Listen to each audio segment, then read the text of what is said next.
इस वीडियो में हम सीखेंगे डिफरेंशिएशन ऑफ पैरामेट्रिक फंक्शंस। ठीक है, तो एक हम क्वेश्चन ले लेते हैं। तो यहाँ पर हमें एक क्वेश्चन दिया गया है जिसमें हमें d y by d x निकालना है, मतलब फंक्शन को डिफ्रेंशिएट करना है विथ रिस्पेक्ट टू एक्स। यहाँ पर हमें पैरामेट्रिक फॉर्म में फंक्शन का क्वेश्चन दिया गया है। तो एक्स की वैल्यू दी गई है हमें टी के फॉर्म में और वाई की वैल्यू भी हमें दी गई है टी के फॉर्म में। टी एक पैरामीटर है। अब यहाँ से d y by d x कैसे निकालें? वाई एक्स के फॉर्म में नहीं है, तो d y by d x हम कैसे निकालें? तो इसमें क्या करेंगे, इसमें से हम d x by d t निकाल लेंगे और इसमें से हम d y by d t निकालेंगे और उन दोनों को यूज़ करके हम d y by d x निकाल लेंगे। तो हमें एक्स की वैल्यू दी गई है ए कॉस ऑफ टी। ठीक है, तो यहाँ से हम निकाल लेंगे d x by d t. ठीक है, तो ये हो जाएगा minus a sine of t और चेन रूल से d t by d t 1 हो जाएगा, तो हम नहीं लिखते हैं। नाउ हमें y की वैल्यू दी गई है a साइन ऑफ टी। यहाँ से हम d y by d t निकाल लेते हैं, विथ रिस्पेक्ट टू टी हम डिफ्रेंशिएट कर देते हैं। तो d y by d t हमें मिल जाएगा a कॉस ऑफ टी और d t by d t 1 हो जाएगा बाई चेन रूल, तो उन्हें लिखते हैं। अब हमारे पास d x by d t है और d y by d t है। तो अगर इसको हम इक्वेशन 1 नाम दे देते हैं, ठीक है, इसको हम इक्वेशन 2 नाम दे देते हैं। तो अगर 2/1 कर दें, दोनों को हम डिवाइड कर दें 2/1, तो d y by d t by d x by d t आ जाएगा और डी टी कट जाएगा और हमें मिल जाएगा d y by d t.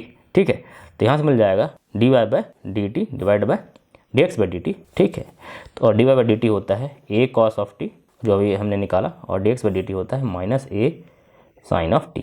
ठीक है, ये यहाँ पर कट जाएगा। तो cos of t divide by minus sine of t, तो ये हो जाएगा माइनस कॉट ऑफ टी। ठीक है, तो ये डी टी कट जाएगा, d y by d x हमें मिल जाएगा, वो हो जाएगा माइनस कॉट ऑफ टी, और यही हमारा आंसर है। तो अगर फंक्शन पैरामेट्रिक फॉर्म में हो तो हम इस तरीके से उसको डिफ्रेंशिएट कर सकते हैं। एक और क्वेश्चन करते हैं। हमें एक क्वेश्चन दिया गया है जिसमें एक्स की वैल्यू दी गई है टी के फॉर्म में और वाई की वैल्यू टी के फॉर्म में दी गई है, और हमें d square y by d x square निकालना है, मतलब हमें सेकेंड डेरिवेटिव निकालना है फंक्शन का विथ रिस्पेक्ट टू एक्स। ठीक है, और यहाँ पर टी एक पैरामीटर है। तो यहाँ पर x की वैल्यू हमें दी गई है a sec cube of t। ठीक है, तो पहले हम d x by d t निकाल लेते हैं।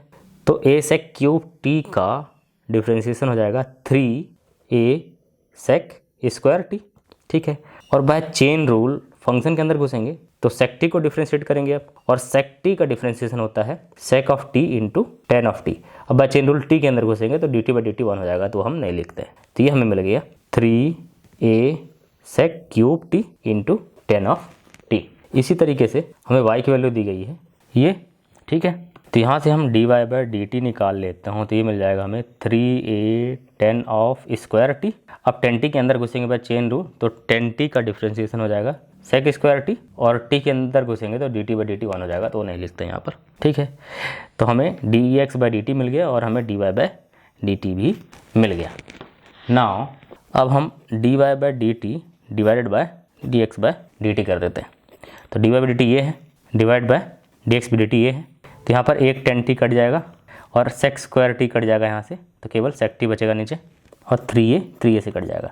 तो यहाँ बचा, ऊपर बचा केवल 10t और नीचे वाला बचा केवल सेक टी, और इसको हम लिख सकते हैं, ये हो गया d y by d x. ठीक है, ये मिल गया हमें 10t को हम लिख सकते हैं sine t by cos t divide by sec t को लिख सकते हैं 1 बाय कॉस टी। ठीक है, कॉस टी फिर से कट गया तो ऊपर साइन टी बचा केवल, तो हमें d y by d x मिल गया केवल साइन टी, और यही हमारा आंसर है।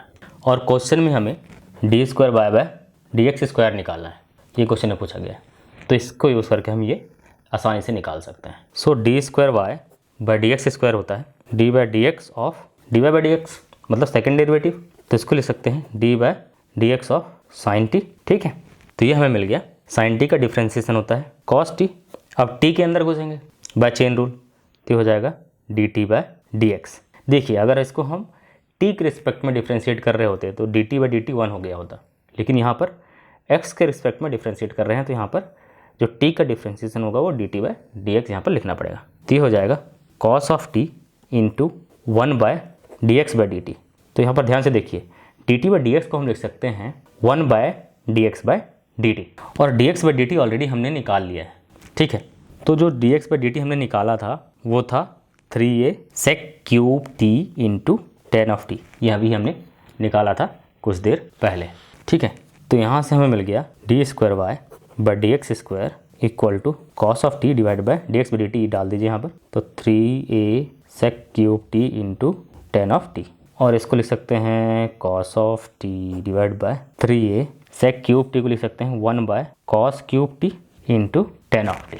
तो इसको अब लिख सकते हैं कॉस क्यूब टी के ऊपर भेज दीजिए, तो हो जाएगा 1 by 3a into cos 4t, cos की पावर 4t, ठीक है, इंटू 10 को भी ऊपर भेज दीजिए, तो हो जाएगा कॉट ऑफ टी, ठीक है। तो ये हमें मिल गया d square by d x square, तो ये हमारा आंसर है।